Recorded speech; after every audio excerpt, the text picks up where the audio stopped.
એ આપનો પરિચય ના આજે આવેદનપત્ર આપવા આવ્યો શા માટે હતું?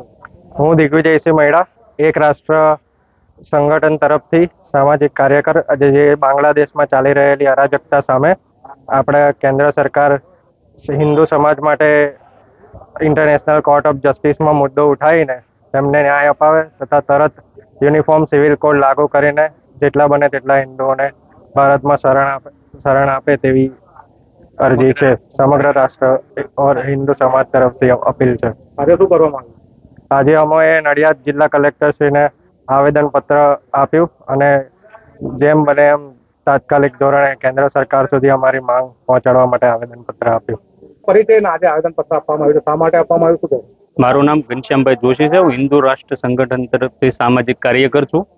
બાંગ્લાદેશમાં હિન્દુઓ તરફ થઈ રહેલા અત્યાચારને લઈને આજે માનનીય ખેડા કલેક્ટર સાહેબશ્રીને આવેદન આપવામાં આવ્યું છે કે સરકાર વહેલી તકે યુસીસી લાગુ કરી અને બાંગ્લાદેશના પીડિત હિન્દુઓને વહેલી તકે ન્યાય આપી અને નાગરિકતા આપવાનું કામ કરે અને યુએનમાં જે મુદ્દો બાંગ્લાદેશનો છે હિન્દુઓનો એને વહેલી તકે ઉઠાવવામાં આવે એવી અમારી માંગ છે.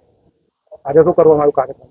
આજે કાર્યક્રમમાં ખેડા કલેક્ટર સાહેબશ્રીને અમારા સંગઠનના યુવાનો દ્વારા હિન્દુઓના અત્યાચાર સામે અમારી સરકાર સામે જે માંગ છે એની પ્રત્યે આવેદનપત્ર આપવામાં આવ્યું છે અને વહેલી તકે તેને પહોંચાડવામાં આવે તેવી માંગ કરવામાં આવી છે અને કલેક્ટર સાહેબ દ્વારા અમને આશ્વાસન આપવામાં આવ્યું છે કે તમારી માંગ વહેલી તકે સરકારમાં પહોંચાડવામાં આવશે.